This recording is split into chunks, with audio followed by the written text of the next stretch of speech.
and speak to us, I think, about some goals and advice for after school. So please welcome Amelia Wake.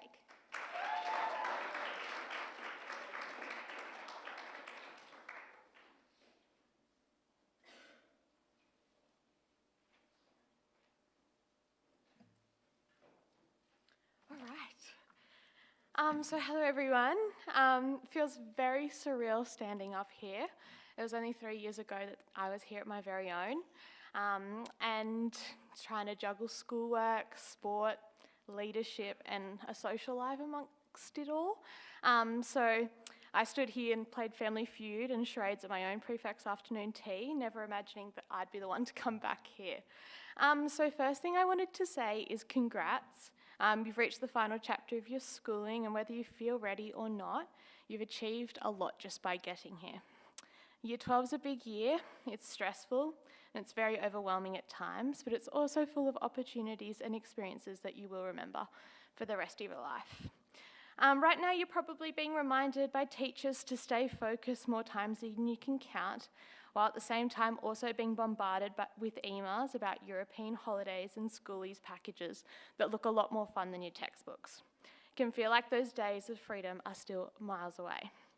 Now, some of you might recognise me from PLC, but I also acknowledge that there's a lot of people here who have no idea who I am, what I did, and why I'm standing here.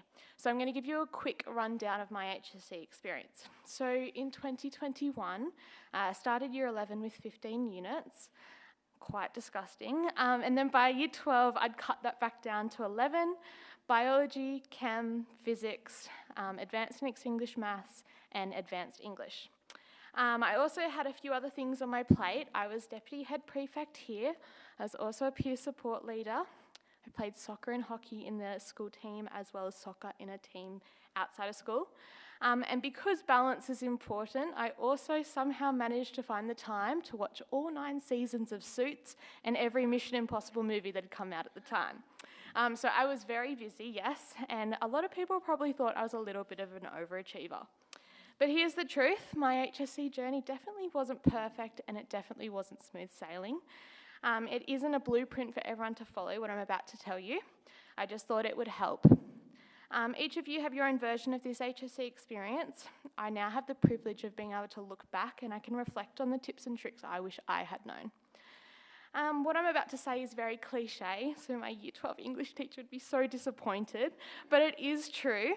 Academics isn't for everyone, and there's so many opportunities after school.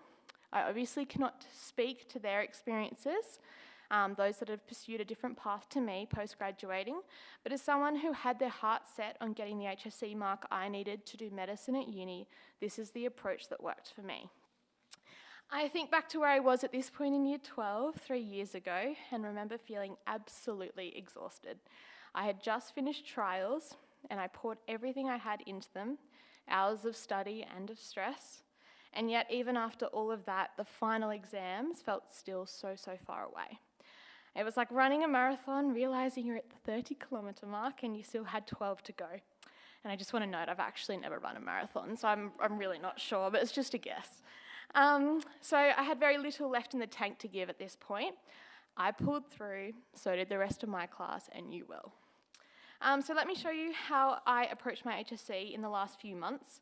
As I mentioned, not perfectly, not always gracefully, but it got me through. The first thing I want to say is you've got to be realistic. I didn't reinvent the wheel, and when it came to exam prep, I stuck with the same sort of structure that I did throughout the term. Consistency was definitely my safety net. What really helped me was planning.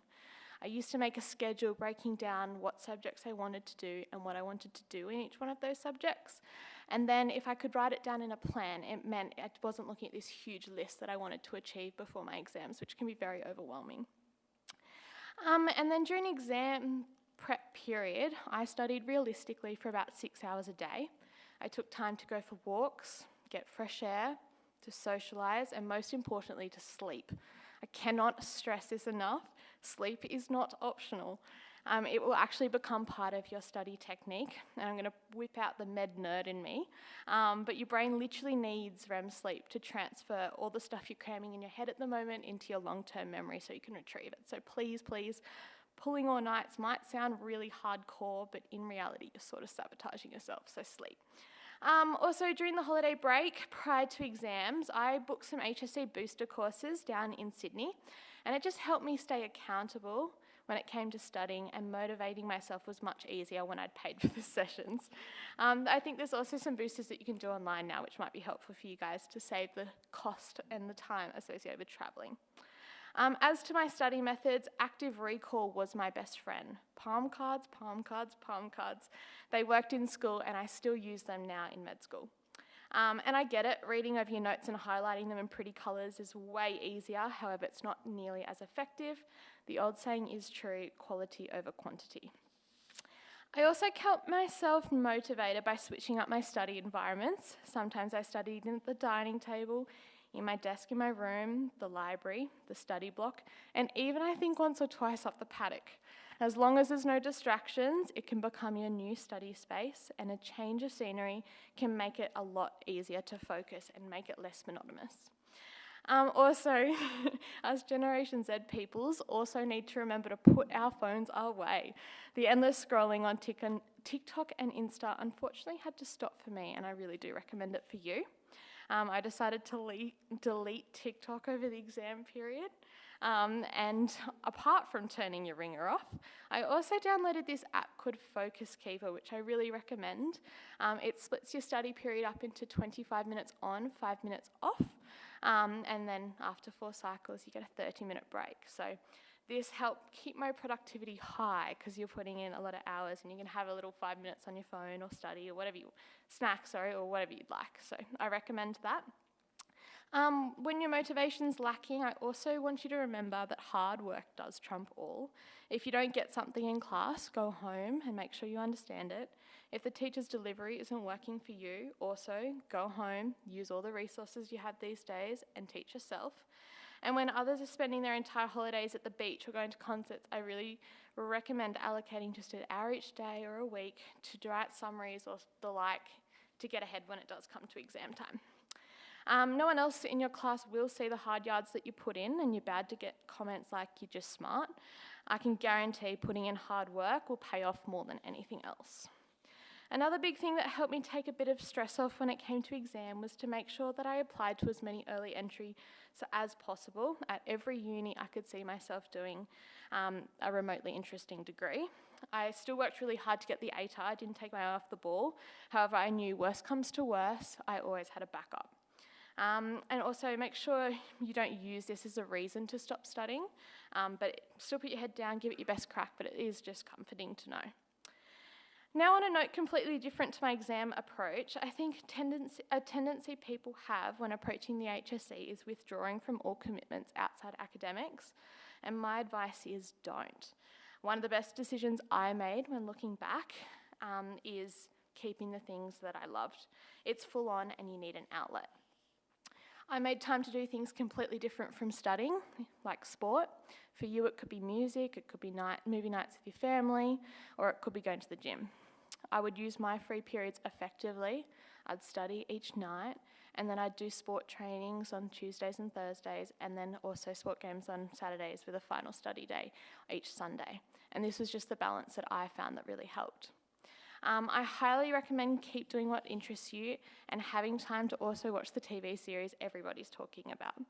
Within reason, of course, and I think you'll also find that if you do achieve this balance, you'll actually thrive in all areas better, including academics. Now, speaking of not giving up what you love, this leads on to my next point. Don't lose yourself in the pursuit of a mark.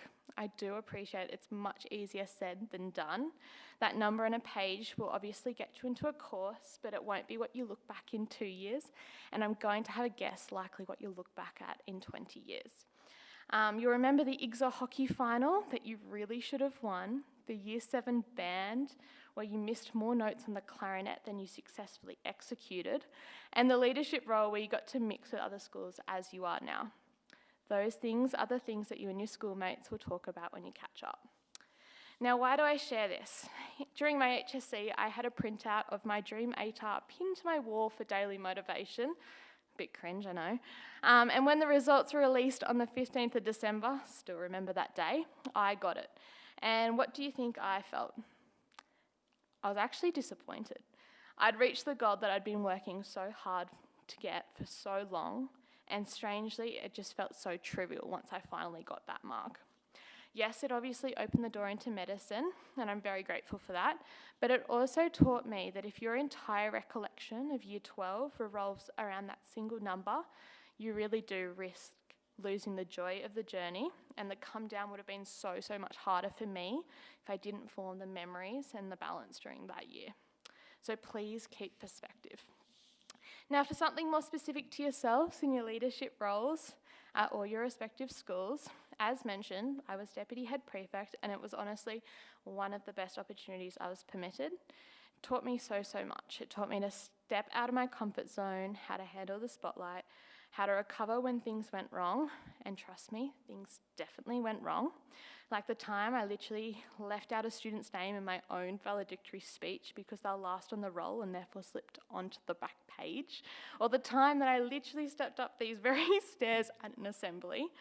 It was extremely humiliating at the time, but it did teach me resilience and to laugh at myself.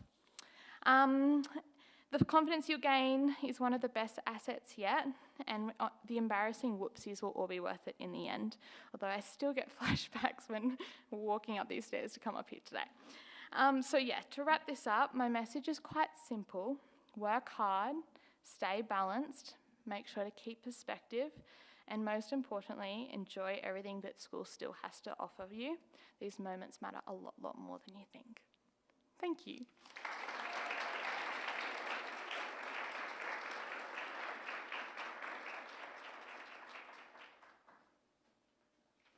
On behalf of everyone here today, I would like to extend our heartfelt thanks to Amelia for speaking with us.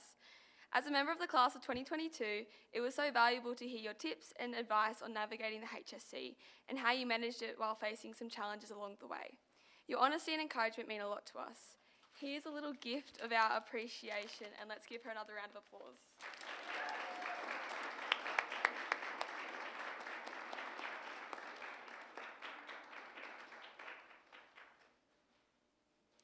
We're now going to have dinner. We're having nachos tonight, and it is all set up outside, I'm pretty sure. Is that right, Mrs. Clinch?